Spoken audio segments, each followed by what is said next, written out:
اس کو چھینک آئی، اس کے چھینک سے اللہ تبارک و تعالیٰ نے بلی کو پیدا کیا۔ غوث پاک نے فرمایا تواڈے نبی کی کہندے سی، انہاں کہا ٹھڈا مار کے کہندے سی اللہ دے حکم نہ، غوث پاک نے ٹھڈا مار کے کہا میرے حکم نہ اٹھ۔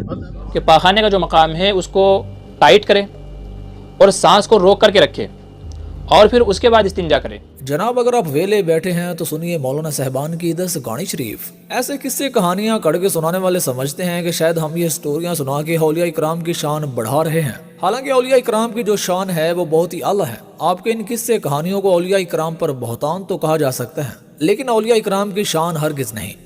جناب یہ ایک ایسی ریسرچ ہے جسے سن کر آپ کے نالج میں ضرور اضافہ ہوگا۔ کیا آپ جانتے ہیں کہ بلی پیدا کیسے ہوئی تھی؟ نہیں تو یہ سنیے۔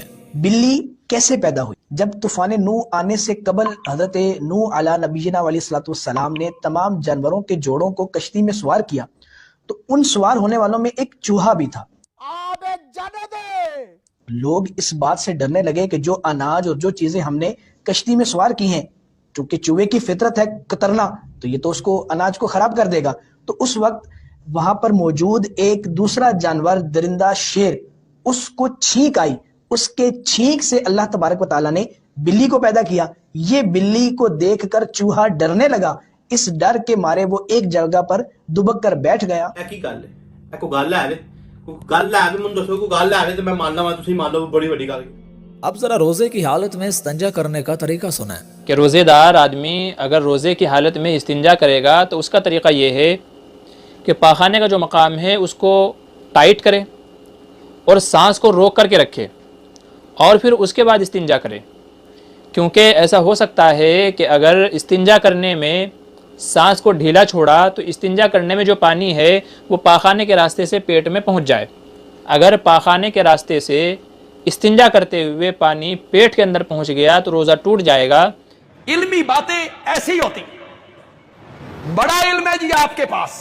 استنجا اس طریقے سے کریں کہ جب استنجا کریں گے تو سانس روک لیں، سانس روک کر کے پھر پانی سے استنجا کریں۔ ایسی صورت میں جو پاخانے کا سوراخ ہے وہ کھلے گا نہیں، ٹائٹ رہے گا اور استنجا کے ذریعے سے پانی پیٹ کے اندر نہیں جائے گا، کیونکہ روزے کے ٹوٹنے کا یہ اصول ہے کہ اگر کوئی چیز منہ کے راستے سے یا پاخانے کے راستے سے اگر پیٹ کے اندر چلی گئی تو روزہ ٹوٹ جائے گا۔ بہت اچھے علمی کتابی، جاہلوں کا چوبا کام، کیا بول رہا، پاگل تو نہیں ہے تو؟ اب ذرا اس جناب کی گانی شریف سنیں جس نے قبر میں سوال و جواب والے فرشتوں کو ہی مذاق بنا دیا ہے۔ انتقال ہوا غوث پاک سرکار کا، آپ کو قبر شریف میں مزار اقدس میں لٹا دیا گیا، قبر شریف بند ہو گئی، فرشتے آئے آ کر کہنے لگے من ربو کا، غوث پاک سے سوال کر رہے من ربو کا۔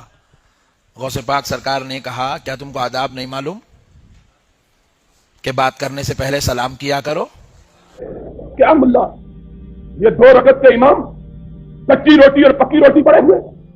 اب ذرا یہ کہانی شریف دھیان سے سنیں۔ جناب کہتے ہیں کہ حضرت عمر فاروق رضی اللہ تعالیٰ عنہ گرمیوں میں بازار میں فلودہ کھا رہے تھے تو اسی دوران آپ نے ایک فقیر کو دیکھا تو حضرت عمر رضی اللہ تعالیٰ عنہ نے فلودے کا گلاس اس فقیر کو دے دیا۔ تو ایک شخص نے حضرت عمر سے کہا کہ فقیر نو کی پتا کہ فلودہ کی چیز ہے، انہوں نے تسی اگر سکی روٹی بھی دے دیندے تے انہیں راضی ہو جانا سی۔ تے حضرت عمر نے آکھیا کہ جن دی رائج دیتا ہے وہ سب جاندا ہے۔ حضرت عمر فاروق رضی اللہ تعالیٰ عنہ گرمیاں جو فلودہ کھا رہے، اچانک ایک منگتا آیا، آپ نے فلودہ منگتے نو دے دیتا، منگتا فلودہ کھا رہا، کہنے والے نے عرض کی دی لج پالا اے تے فقیر جیا بندہ ہے، انہوں روٹی دا سکا ٹکر بھی دے دے گے راضی ہو جائے گا، تسی انہوں فلودہ کھلا رہے ہو، انہوں کی پتا وے فلودہ کی نعمت ہے۔ حضرت عمر فاروق دی آنکھاں دی اتھرو آ گئے، فرمایا انہوں تے نہیں پتا فلودہ کی ہوندا ہے، تاکہ دی راہ وچ دتا ہے انہوں تے۔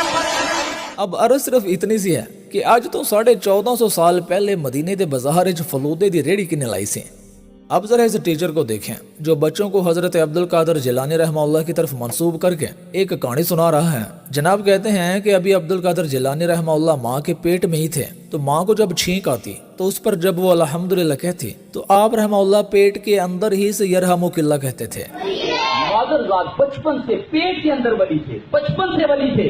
آپ رحمت اللہ ابھی اپنی ماں کے پیٹ میں تھے اور ماں کو جب چھینک آتی اور اس پر جب وہ الحمدللہ کہتی تو آپ رحمت اللہ تعالی علیہ پیٹ ہی میں جواباً یرحمک اللہ کہتے۔